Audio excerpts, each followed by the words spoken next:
Morning, good morning, good morning, good afternoon, or good evening. We are here for another episode of the Better Body Academy podcast. So, as you're coming into this one live, you know what to do. If you are watching along with me live, you get into those comments and you say, I'm here. And then if you come in on replay later on, make sure that you hashtag replay in the comments so that we can see that you've been here and you've gotten the juice. So we're going to be kicking off this episode in around 2 minutes, guys. So super pumped for this episode. It's a practical episode, and particularly for our new folk in Better Body Academy, I really do think this episode is going to cut through all the garbage and make things a lot easier for you guys to understand. So let us know that you're here. Let us know that you're rocking. We are, remember, live at this time slot every single week, delivering value on the podcast. And if you haven't already done so, you can simply search the podcast. If you like to listen to audio versions of things, you can search the podcast by going on to Apple or Spotify or Amazon, generally wherever you listen to podcasts, and you can search Better Body Academy podcast. Give us a rating when you're there, and you can listen on live. We've got somewhere around 273 or 4 episodes up so far, so we're closing in on the 300, and I'm super pumped. So guys, we're starting in 60 seconds.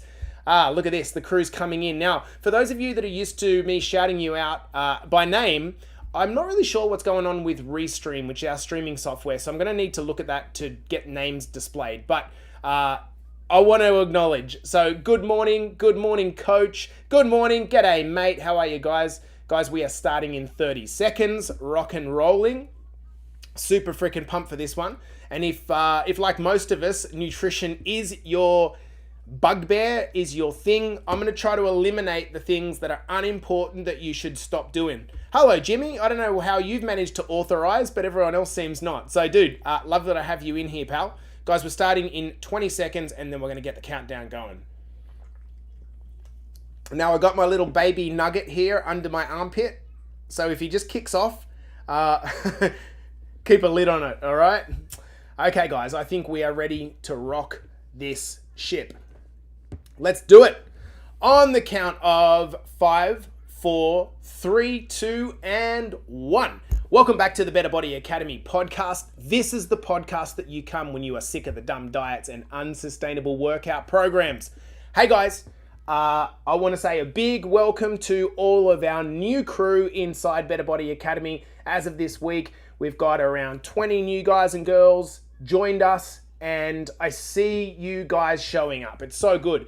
And to our long-term clients, I think now is a really good time to just remind you that we appreciate the hell out of you. This little mini challenge that we started for the month, I see people who've been quiet for a long period of time showing up with the I'm here, and that's exactly what the intention is doing. Look, guys, the reality is this, a transformation is not about being perfect. You're going to have seasons. You're going to have periods of time when things are difficult. If you're a single guy or girl that's just looking after yourself and you don't have any kids and you are probably 20 years old, then life is good then. There's not that many responsibilities, and fitness is like the thing that you think about all the time. When you get to our age, somewhere around 21, not just joking, somewhere around 40, it's challenging trying to manage everything, right?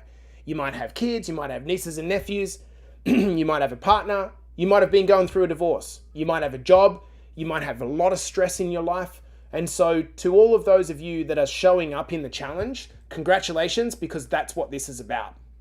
All right, so today's episode, what I'm going to do is save you some time and money that you're wasting. Okay, for a little bit of a flex to tell you why you should listen to me, I'm a university qualified dietitian that's been practicing and living by the model that I'm about to talk about right now. Been doing this for 20 years. I did a 4-year degree in this thing.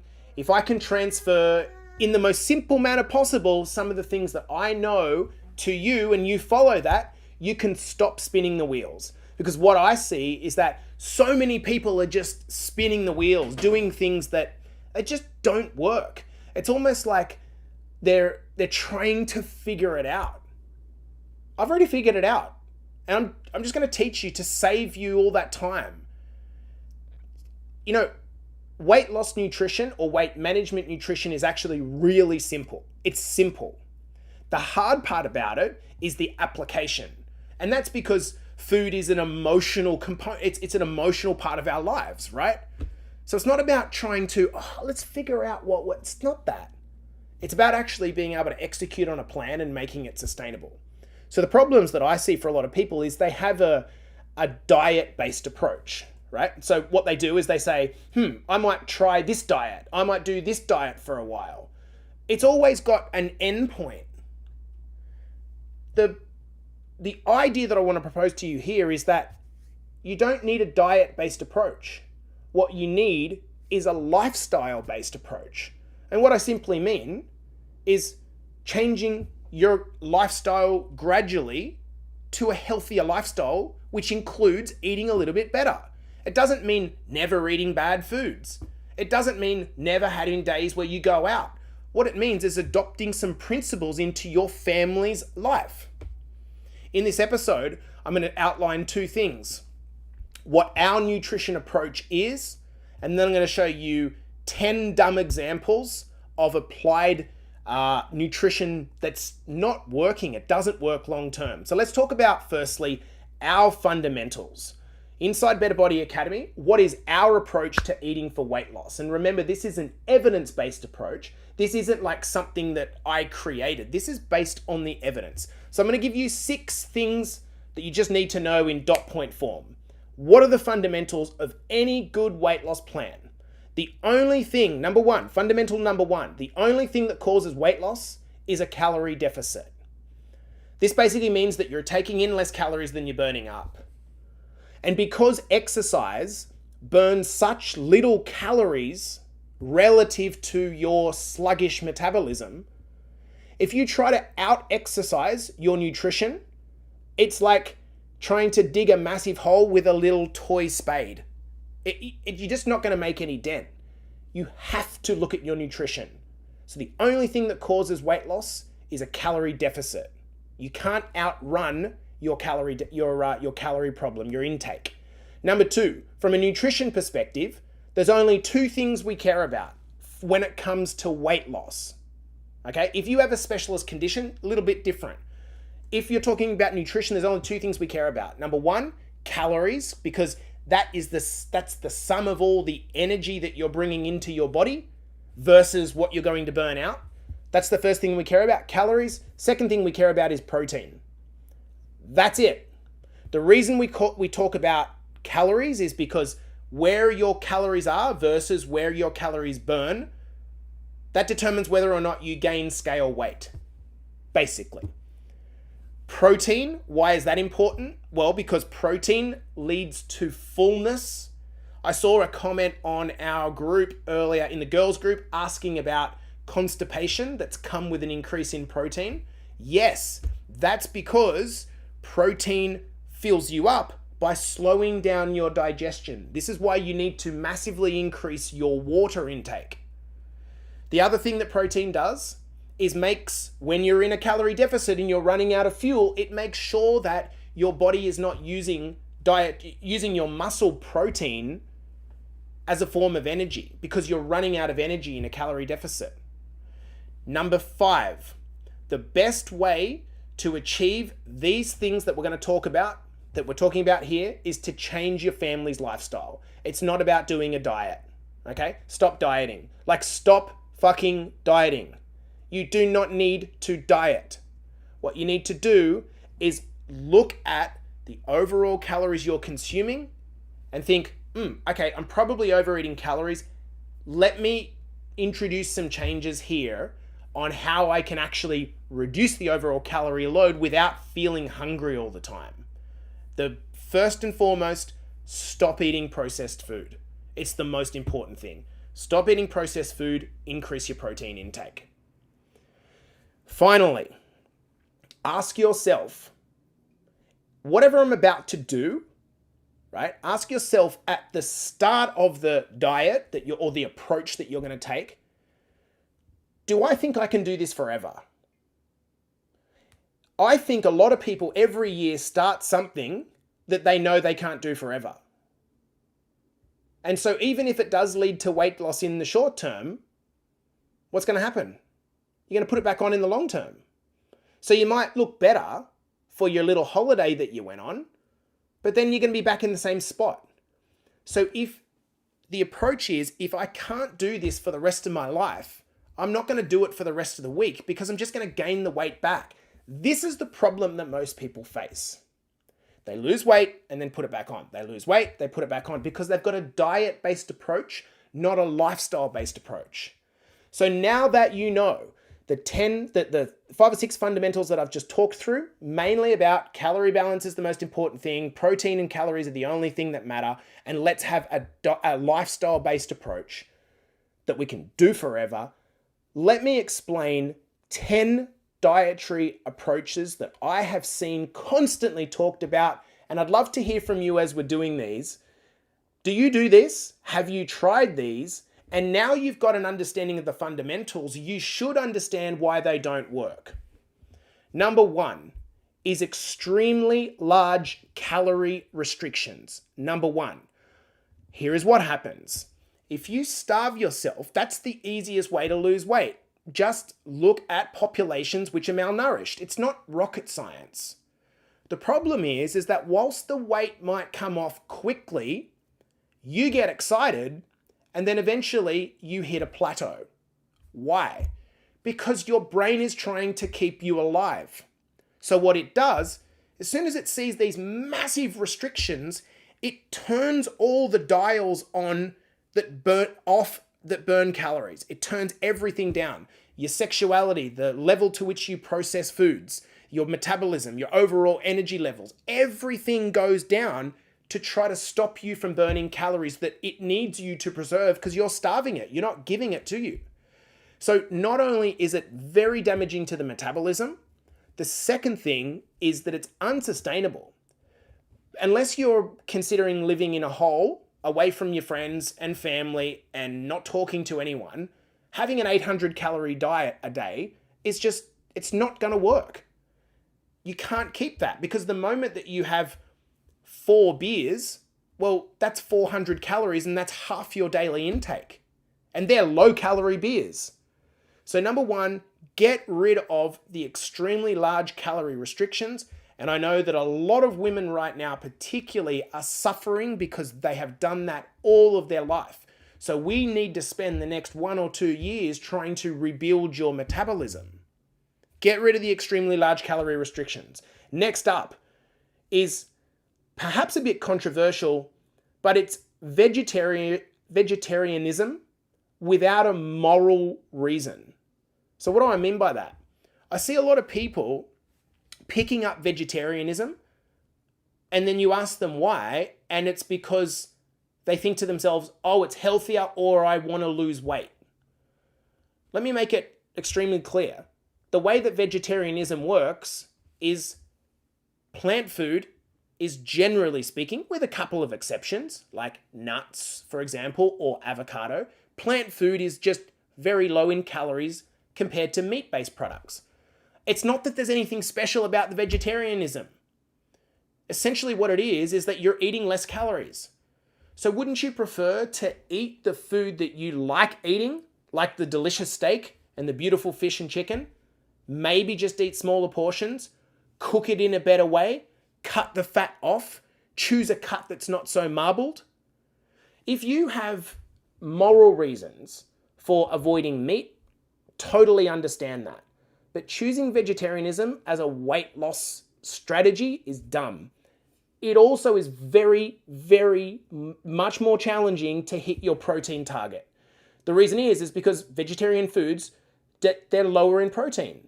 They don't contain the same amount of protein and the quality of the protein is much less, which means that you need to eat more to be able to hit a target. Get rid of the vegetarianism if you aren't doing it for moral reasons. Number 3, I hate at the moment hearing this chat about people doing 3-day fasts. Like, what the fuck is that? Unless you intend to do this as your primary method of creating a calorie deficit for the rest of your life, such as every second week I'm going to do a 3-day fast, well, what that will do is reduce the overall calorie average of your week. And that's how it works. But there's nothing magical about fasting. Now, as you know, meal skipping can be advantageous. For example, if you know that you've got a big dinner coming up, then having a very light or no breakfast could be a strategy that you use to manage your calories. In fact, as part of our meal plan for the first couple of weeks, we include fasting as a tool because so many of us just struggle to eat less calories if we keep a big 12-hour eating window. But I need you to know that there's nothing special about fasting from a weight loss perspective. Now, to those of you that are kind of like, oh, but like it gives me all of this cellular repair and autophagy that you see on Instagram and YouTube and these places. Guys, if you're over 100 kilograms as a man or 80 kilograms as a woman, if you're over those marks, you'd be far better worrying about your primary goal to lose weight than you would be about cellular repair and autophagy. So get rid of the fasting, okay? You can use meal skipping, which is a short form of fasting strategically, but doing 3-day fasts is like the dumbest thing I've ever heard. Number 4 is detoxes and cleansers. Ladies, I am speaking to you, my girls. Detoxes and cleansers. Guys, the body has its own natural detoxification process, right? If you mean by detoxes and cleansers, you're just going to stop poisoning yourself with alcohol, that's a very good thing to do. But you don't then need to go and start drinking cleansing teas and juice diets to replace it. It ruins your relationship with food. There is no science that says that a juice diet cleanses you. What does it do?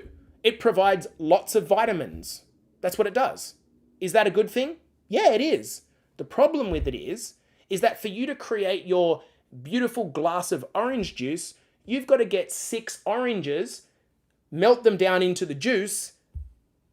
Think about it. 6 oranges of a glass of orange juice. Would you ever eat 6 oranges in one go? Never. And so, whilst it contains a lot of vitamins, the problem with it is that it also contains a lot of calories and 0 protein. Does this make sense? So what you'd be better to do if you're on these detoxes and cleansers, just stop drinking for a while, stop eating processed food entirely, and enjoy fruit as normal. You do not need to have it in this juice fashion. Just go back to being a normal human. All right, next up, supplement first approach. I hate this. One of the things that I see people doing is particularly men. All right, so Jace, I'm ready to get going in my transformation. Let's go. What supplements do I need? That's the stupidest thing in the world. It's kind of like saying, I just signed up to my gym membership. What is the most important socks to wear? Like, it fucking doesn't matter, right? The word supplement means in addition to the main things. It's the supplement, it's not the start point. And so whilst creatine and multivitamins, the 2 things that I recommend wholeheartedly for everyone, whilst I recommend those things, they have very little to do with weight management, and they're not going to make your gym session all of a sudden 10 times better. Now, you might have noticed that I left off protein powder here. This is because I consider protein powder a food. So I do consider that protein powder is, for most people who are aiming to get in a calorie deficit, it is essential. The reason is because if you lower your calories but don't have enough protein, as we said in the fundamentals at the top, you will be hungry and you'll be running out of fuel, meaning your body's going, where do you want me to get the extra energy from? I'm going to have to break down muscle protein, and you don't want it to do that. So if you've got enough protein through the combination of dietary protein and supplemental protein, guess what? you stave off your body using protein as an energy source when you're in a calorie deficit running out of petrol. You encourage it to burn fat. Does that make sense, guys? Let us know in the comments. We've got 25 people watching on live. Does that explanation of supplement-based approaches make sense? Okay, number 6, the shake diet. Any type of shake diet. People say to me, but I lost weight the last time I did this. The irony of that statement is that if you lost weight the last time you did that, that meant it didn't work because you're back in the start point again. People don't realize what they're actually saying. If you're constantly doing things to lose weight and you're saying it's working, it worked last time, keto worked last time. Guys, like, I haven't never had my approach not work for me because once I understood the approach, I never had a problem with food.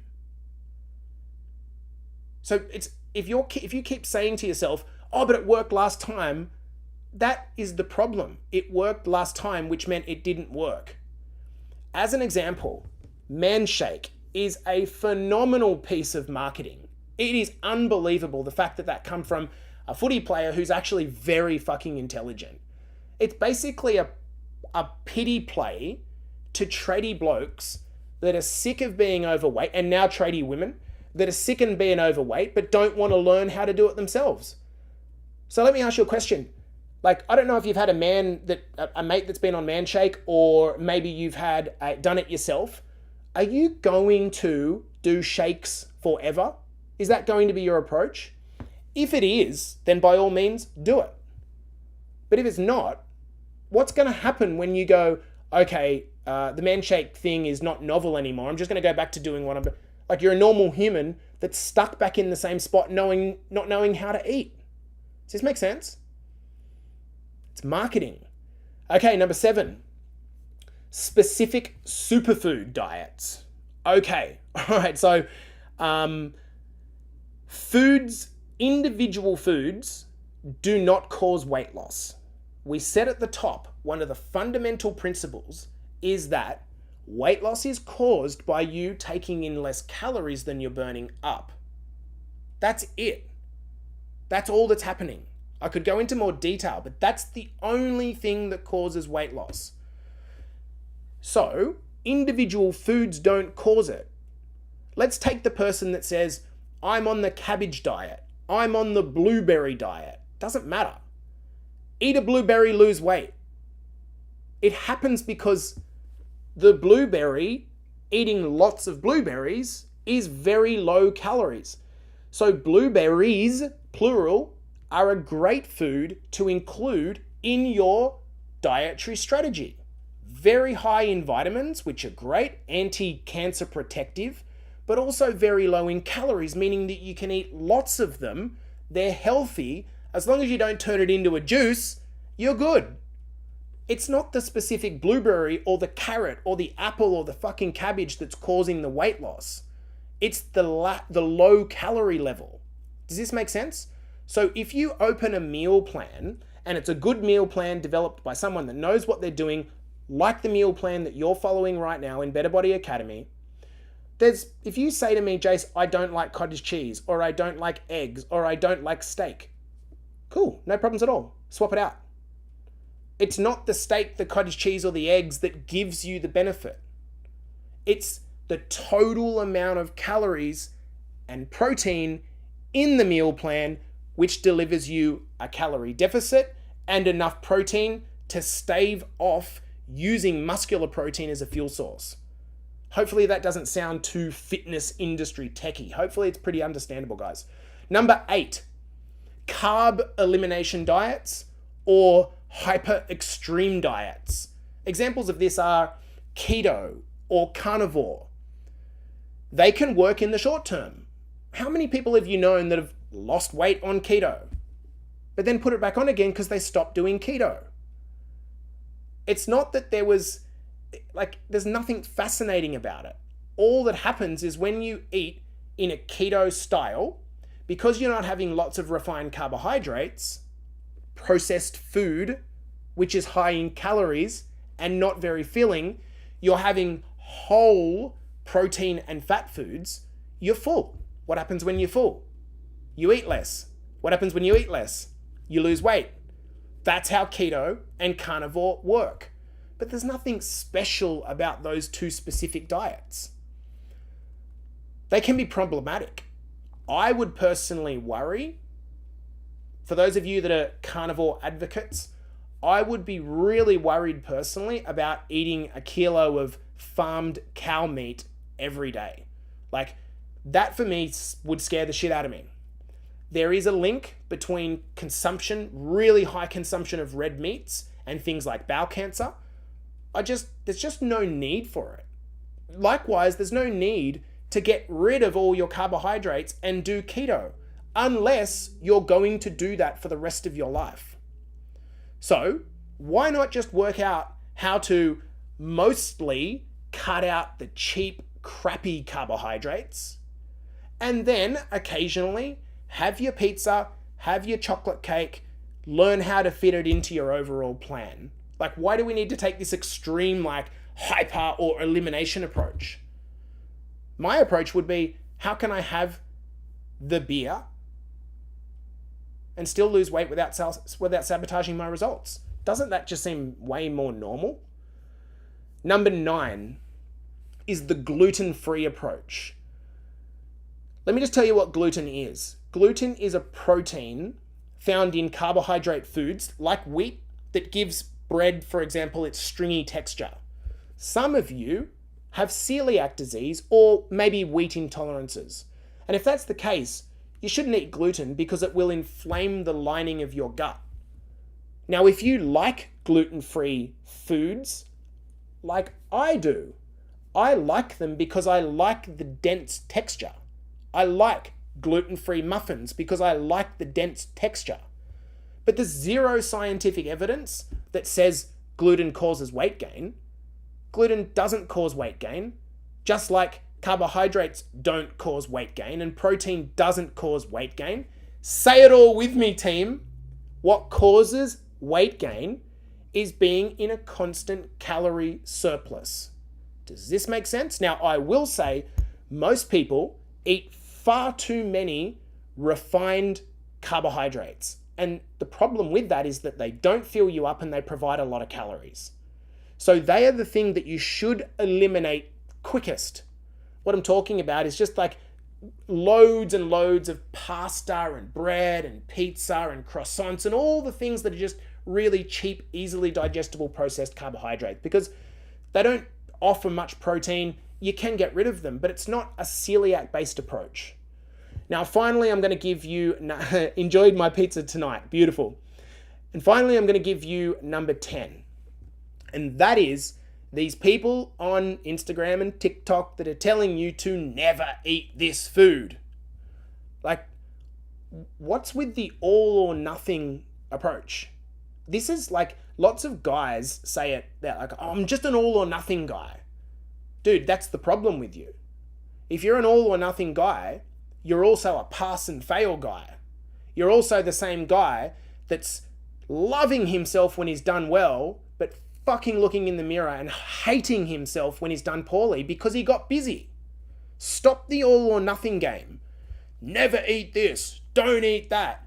If you really like a thing, and your thing is, I remember speaking to Erin Skehan a couple of weeks ago. We had a one-on-one call and it was like this small little chocolate thing that's 150 calories. She was trying to work out how to avoid that thing. My suggestion to her is, why don't you have the thing every single day? Just factor it in. You got to always be asking yourself, what is the value I get from eating this thing? Like the happiness value. For example, on a Friday afternoon, night, I like to personally sit down and have 2 or 3 low-calorie, mid-alcohol beers. I enjoy that process. I look at my missus. She eats 1 croissant every day, pretty much. For me, I look at that and think, 500 calories wasted on a shitty carbohydrate, but she doesn't drink alcohol. So for her, it has value. She fits the croissant in to her overall plan. I fit the beer into my overall plan. So rather than restricting yourself and saying, I'm never eating that, don't do this, why don't you just obey the general principles of healthy eating, hit your calorie target, hit your protein target, try to do it by reducing your intake of processed foods, and you will be fine. So guys, I'm going to love you and leave you there. Hopefully that's been insightful. My role as a coach, and specifically someone who is a trained dietitian, not a naturopath or not someone that did a 12-week course. Guys, your nutrition approach is simple. The best thing you can do is get an idea of how many calories you're consuming, hit your protein target, and the best way to do that is by getting rid of the packaged foods, eat whole foods, and then just watch the weight come off. Hopefully that's been helpful, guys. Let us know in the comments or shoot a message through the Success team if you'd like to clarify anything that's been talked about in this podcast episode. And if you're not in BBA, you should be, so that you get information like this at the tip of your fingers so we can help you through the process. This has been the Better Body Academy podcast. We'll see you in the next episode. Have a beautiful morning, evening, or night. Appreciate you, team.